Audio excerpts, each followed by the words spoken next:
what one tries to do as an actor in Chicago is really try to stay busy when you're not auditioning, when you're not acting. So, or else you go crazy, sitting by the phone waiting for your agent to call. You got to keep busy. So you got to have other things going on. So I'm also a professional photographer. So I keep myself, busy doing that. Could you tell us a little bit about that really quickly? I actually became a photographer from when I bought my gear to essentially make movies and short films. And from having all this gear and not always in production, I learned how to use my camera. I learned how to do photography, and I fell in love with it, and I happen to be good at it. So from that, just kept, it led to jobs, which were really fun. I got to shoot a lot of fun stuff: kids, people, politics, food.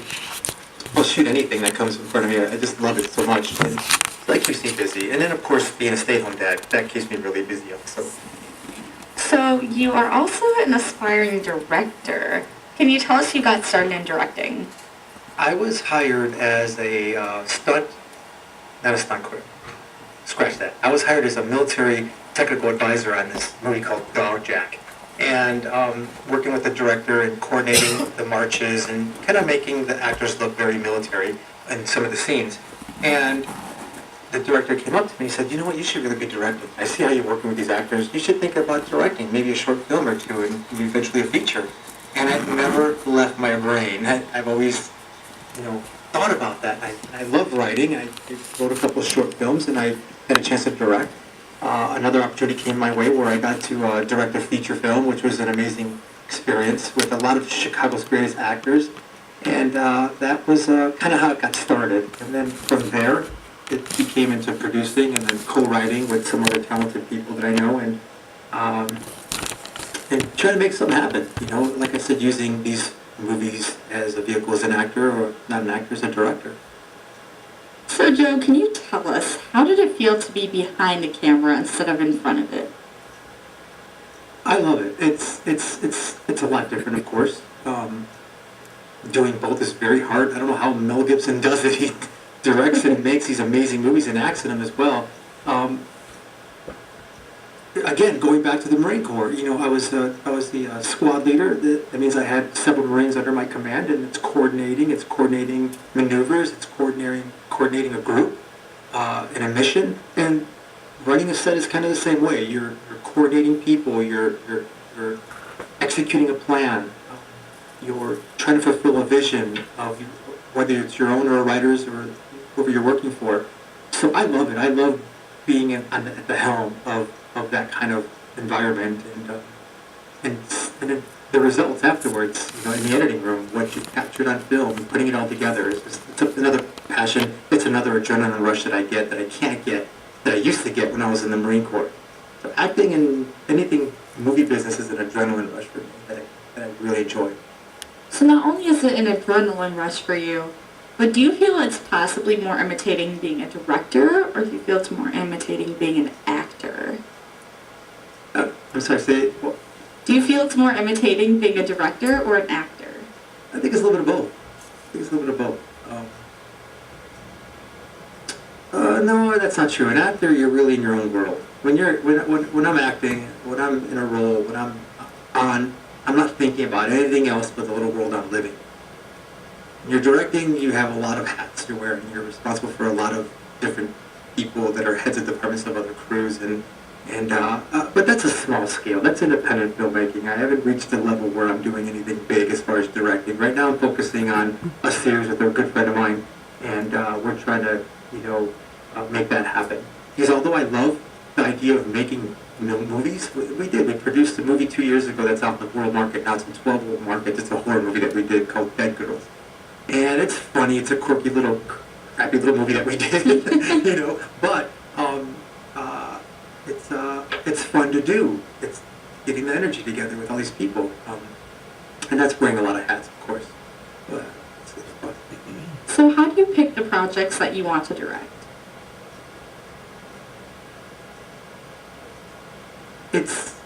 It comes down to how I want to see myself, either in the movie or the content of what's given to me. I had a writer from France actually contact me with this vampire movie, and I was drawn to it. And I want to direct this. This is an amazing story. And I didn't see myself as an actor, and I just wanted to take on that responsibility and direct that. And that's in the talks right now. But there's a lot of opportunities coming up. It just has to fit also with my family as well. Although my family's very supportive, it's gotta gel together. It's not gonna work. And so would you mind telling us a little bit about the projects that are your personal favorites, some that you've really been able to connect to? This recent one that we just shot it's called Electric Dreams. That was shot here in Chicago. It's coming out soon. And I was very happy about that one. That's a sci-fi, awesome thriller. It's an anthology, actually. Philip K. Dick, based on his works. And this is going to be my favorite role ever. It's very out there. It's very cool. I've always wanted to do something like this. It's inspired me to co-write another sci-fi little web series with a buddy of mine. And it's coming out in January, I think. Oh, wow. I think it's coming out this month in the UK, from what I've read online. And I'm just so excited to see this come out. And it's probably my biggest role ever on TV. So could you tell us a little bit about your role then? I really want to dig deeper into that. Because I signed an agreement that I can't talk about anything Oh. about it. All I can say is that it's what the name of it is, and it may be coming out here and there, but But you like your role, right? I love my role. All right. I do play a peace officer, I can tell you that. Ooh. A peace officer. peace not officer. police officer, a peace officer. So it's really going away from the whole bad It's thriller different. type. It's It's out of this world sci-fi. Yeah, yeah. Yeah, it's cool. I'm looking forward to that. And hopefully that'll lead to other stuff too. So with this coming out in the U.S., you said something about it coming out in the U.K. Is this more of like a worldwide type of production or project that's going to be featured I think so. everywhere? I think with technology now, anything you put out, it's going to be worldwide, especially with the web and that. But I think I saw a preview for it the network is called Stan, and I believe it's a UK thing, but I heard that it's going to be released by Amazon as an Amazon original series here in the States. Oh, wow. Yeah. So you'll have to keep us updated so For we sure. can let some of our listeners know when this is going to be coming out. Yeah, I'm sure if you YouTube Electric Dreams, you're going to see the trailer they put out, and it's so bizarre. And you got some of these amazing actors in it. Steve Buscemi, Terrence Howard, you got lots of actors. It's an anthology, so every episode is different. And all these amazing actors are just diving into this, so I'm really blessed and honored to be a part of it. So being an actor can take a toll on your personal life. When you were filming this and shooting this, was this any conflict to your family or any holidays that you've had to miss? No, nothing like that. The thing about Chicago, like I mentioned before, is that when you do book a role, it's going to be probably 1 to 5 days on set working. So, fortunately, and very blessed to have a family who supports what I do. If I have to shoot for a day, well, that's not a big deal. You put systems in place to cover that. If it's 5 days away, then, we have systems in place that fortunately we can put into place and we can accommodate the work. And it doesn't last forever. And that's the sad part about acting. These projects you dive into, you build these amazing relationships, you get to do your thing, you get to be on, and then it's over. You go on to the next thing. And that's the downside of it. And so you talked about when you're not on a film, you really want to stay busy. What do you do in your free time? Well, photography is one. I love doing photography. I love working with my kids' school and helping out, with projects and, mentoring them. Like my daughters have 2 of them. Their first project was to do a music video, a lip dub. So I came in as a guest and I talked to them because I had worked on music videos and production before with some amazing stars, and I learned a lot. So I got to pass it on to the kids about, learning, how to create a shot list or, how to face the camera and how to, be creative on set. And so I spend time there as well. I also, what else do I do? I love art. I'm an artist, so I love to do art. I love to, do things at home that's going to further the progress of our family, and be successful in whatever we're doing. Planning the next trip, meal planning. So one thing that I really like to cover is The Matrix premiered in 2 Coast Film Festivals winning first place for the best documentary at the Westwood International Film Festival in Los Angeles. That's right. What was it like to win this? How did you comprehend all of this? I didn't expect it. I was even surprised it got picked up by a film festival. It's the craziest little documentary that my friend and I shot about two guys going door to door selling meat. That's what it was. It was a major contest within a company, 17 trucks, 2 guys per truck going out there and just hustling, going door to door selling meat, and who can sell the most meat in a week.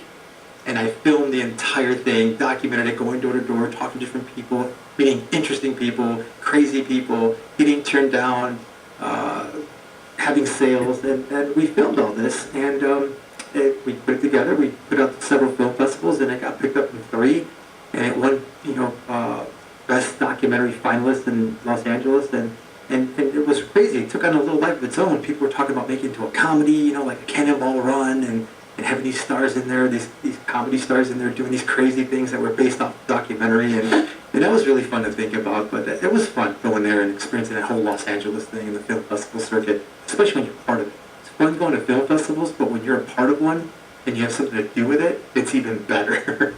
So, 2 questions leading off of that. Did you have to fly out to LA to receive this award? I did.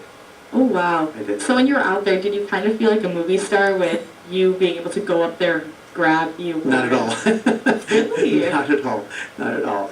Didn't feel like a movie star at all. I just felt like an accomplished artist who put together this little documentary and won an award.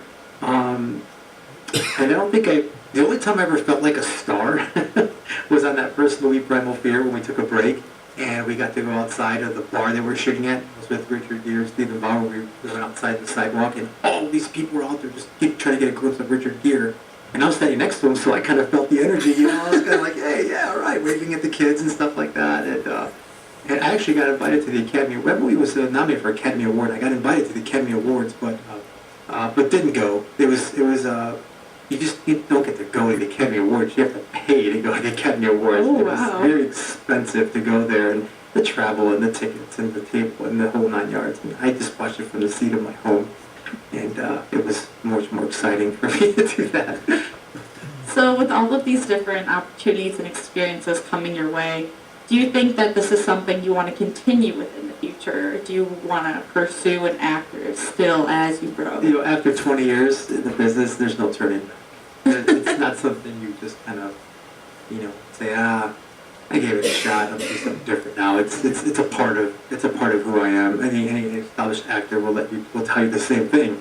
It's like being a Marine. You'll always be, once a Marine, always a Marine. I think once an actor, always an actor. You're gonna, especially if you're pursuing it as a professional career, you're not gonna give it up. Especially me, that I felt like I've built up enough to, use as a stepping stone to the next project, And so have you ever been able to participate in any commercials at all? Yeah, I have a great commercial right now. It's a Sears commercial. Ooh. If you Google Sears, if you YouTube Sears, Frank, I have this commercial. It's hilarious. It's got 500,000 views.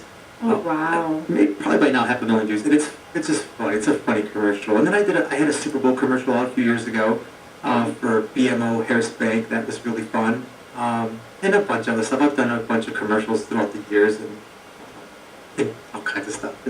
It's fun. So being able to still live out of Chicago and just kind of thinking of back on your past, did you ever think that you'd be in the place that you are today? As an actor, when I first started, yeah, I always had my sights for being successful. But what does that mean? Well, to me, that means booking work, to be on a project, to work with some of my favorite actors. I never thought myself to become a movie star. I think I was further along in my life to be realistic about that. But to be a working actor is my goal. And I think that's anybody's goal in Chicago here, is to be a working actor, an established working actor, and keep the ball rolling. And so you've been able to work with Puff Daddy, Faith Evans, That's right. Kelly. That's right. When working with all of these people, how did you really take this all in? Did you create any friendships or bonds with them? Not with so much the artists, because that's just the work environment, but with the production crew that are now incredibly successful people in the movie industry who work on all the big shows. And then like when I got to work on Chicago Fire, I got to see, anytime I work on any of these big productions that I get cast on, I get to see all my friends that I started with back in the day doing production and music videos. Like the I Believe I Can Fly music video. I was a PA and I helped make that. The Puff Daddy music video, the tribute to Biggie Smalls, that was an amazing video to be on. And they're grueling. They're 17, 18 hours a day for 3 days straight. You're not sleeping whatsoever, but you're there because you're passionate and you're working with these artists and you're working with your crew. And kind of like the Marines, kind of working with your crew and getting things done. I love it. So you talked about seeing some of your friends and people you'd really known when you got into the industry making music videos. Yeah. Is making music or working with music videos anything you've ever thought of or something you may be interested in? Absolutely. There's a few artists right now that I want to do music videos for. I want to direct a few music. I have some great ideas for their style of music. There's two in particular that I want to do, and I think I've gained enough knowledge throughout the years as far as movie directing, short films, whatever, what have you, and even the music videos we did back in the day with some of my friends who brought me on. They're like, come on and work with us, and that's how I learned. So now there's a few artists I really want to work with, and it's not movie making, it's it's something with production, something being creative, using technology, and because it's so much better now and so much easier to handle. And do you suggest someone who wants to be an actor or an actress to really go and take a theater class or a performing arts class to attend a school? How do you think someone can get into this industry? I get that question from parents about their kids all the time, and I think if anybody wants to get into this business, whether as a profession or just try it, they have to be really available and gung-ho about doing their best, because it's a very competitive business. There's a million people who want to do this, and there's always going to be somebody who's going to be better than you. So yes, take a theater class. Take an acting class, take an improv class. Second City has great classes. There's a lot of great schools in Chicago. The Actors Studio in Chicago, great teachers there. My daughter just completed a on-camera class there. She's 7. She loved it. But it'll give you an idea of if you can really do it or if you even want to do it. So take those classes. Audition as much as you can. It's a non-union town. There's a lot of work going around for anybody who wants to dabble in it and see if they want to do it or not. So speaking of someone always possibly going to be better than you, what are some tips you can give to someone who can constantly get callbacks but can never land a role?